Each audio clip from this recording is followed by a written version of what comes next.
Hi everyone, my name is Shadrika Dwala. Today I'll be talking about my project titled Visualization of Rule-Based Modeling. I worked on this project with Dr. Michael Blinov in the Center for Cell Analysis and Modeling at UConn Health. Before we begin talking about my project, I'm going to provide some background on what rule-based modeling is and railroad diagrams, the newer type of visualization we use during this project. Rule-based modeling is a method of displaying information regarding the interactions among biomolecules. Through the interface virtual cell, we can see both the textual and visual representation of a biomolecule.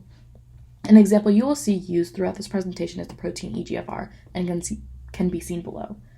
Railroad diagrams are a visual, context-free representation of grammar and are used to represent the different paths that can be taken in a language. In English, there are different parts of a sentence, your adjective, noun, verb, etc., and the different choices in these types of words can be visually displayed to make different senses. The railroad diagram you see here displays various different possibilities of a sentence that all make grammatical sense. Simply following the railroad diagram, you see various different sentences, like the fox jumps over the dog, the quick brown fox jumps over the lazy dog, and the red fox ran over the turtle. Visually, while comparing a biomolecule with a railroad diagram, we can see some similarities, and so our idea was to hopefully create a different visualization of rule-based modeling with railroad diagrams. To do so, we had to modify our current understanding of railroad diagrams and adapt it to fit what we needed to make an accurate rule-based model. This meant having to display similar grammatical structures with our models, like matching elements of a biomolecule with words and molecular complexes as sentences. Our ultimate hopes were to use the mathematical theory of railroad diagrams for rule-based modeling and provide a more intuitive visualization as well. And so this summer, my objective was to adapt an existing software that creates railroad diagrams to create and read a similar visualization for rule-based modeling. After identifying the best way to represent these biomolecules as railroad diagrams, my next objective was to adapt the existing software to read rule-based modeling and create this new visualization. To do so, we use the text representations of these biomolecules, which are created using the scripting language BioNetGen. All three representations would ultimately match to display the same information. To create the actual imagery for our biomolecules, we had to adapt the pre-existing software to meet our needs. The existing program for railroad diagrams uses a secondary file which has the diagrammatic language necessary to build the diagram.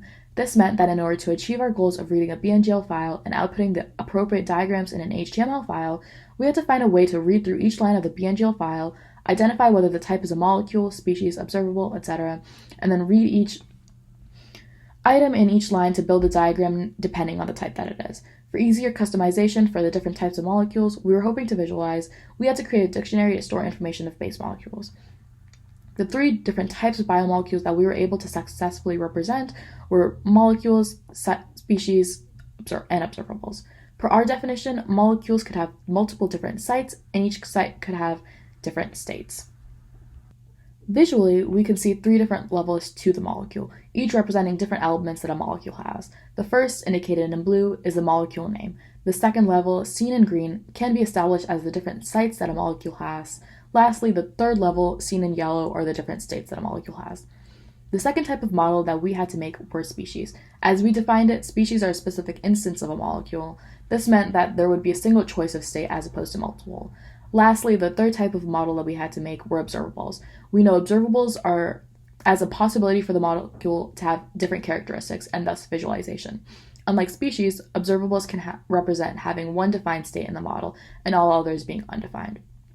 One item that we were not yet able to accomplish this summer was demonstrating different reaction rules. Our hopes were to be able to demonstrate how different reactions between molecules take place and display where the reaction is directly occurring, as well as the different constraints that it may have. Over the summer, we were able to successfully identify the best way to visualize rule-based modeling through railroad diagrams and adapt the current software so that it can read a BNGL output and create this visualization. In the future, we hope to create a more customizable experience with this current software and continue to create more complex structures and visualizations. Thank you so much for listening to this presentation. I would just like to quickly thank Dr. Michael Blinov and his support and guidance throughout my research, and Dr. Rowena Granger and the UConn Health Research Program for giving me this wonderful opportunity. Thank you.